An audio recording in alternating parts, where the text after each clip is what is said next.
Panama খাল আমরা চীনকে দিইনি, পানামাকে দিয়েছিলাম।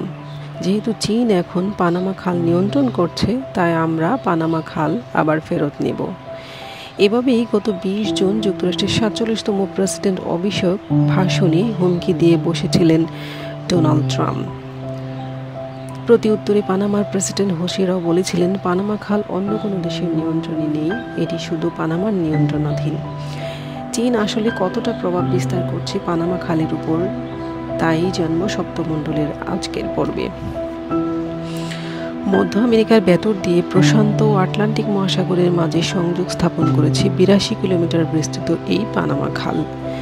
বিশ্ব বাণিজ্যে মালামাল পরিবহনে খালটি অত্যন্ত গুরুত্বপূর্ণ। 1904 সাল থেকে 1914 সালের মধ্যে খালটি খনন করেছিল যুক্তরাষ্ট্র, প্রায় 500 বিলিয়ন মার্কিন ডলার খরচ করে।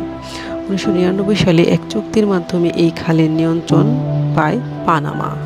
প্রতি বছর প্রায় 14,000 জাহাজ পানামা খালের মধ্যে চলাচল করে।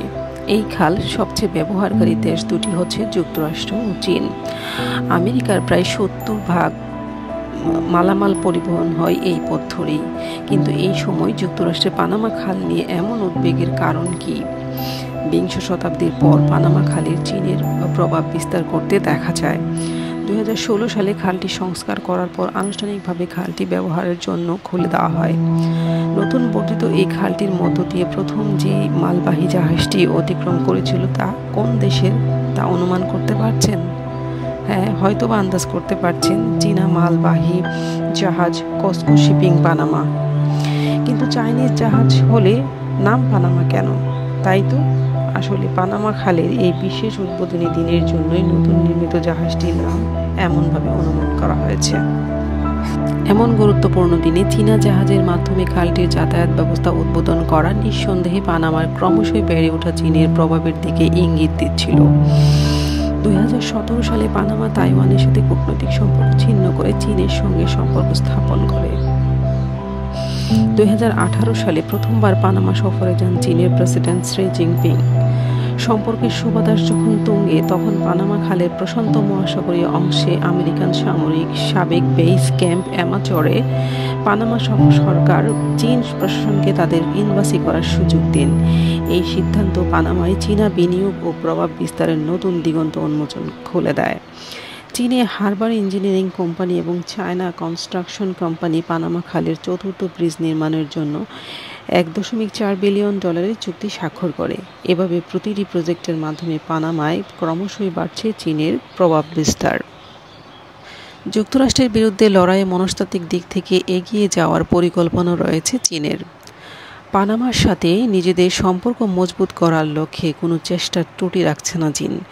পুরো পানামাতে নিজেদের অবস্থান পাকাপোক্ত করতে পারলেই কেবল পানামা খালে নিজেদের আধিপত্য বিস্তার করা সম্ভব হবে বলে মনে করে বেইজিং।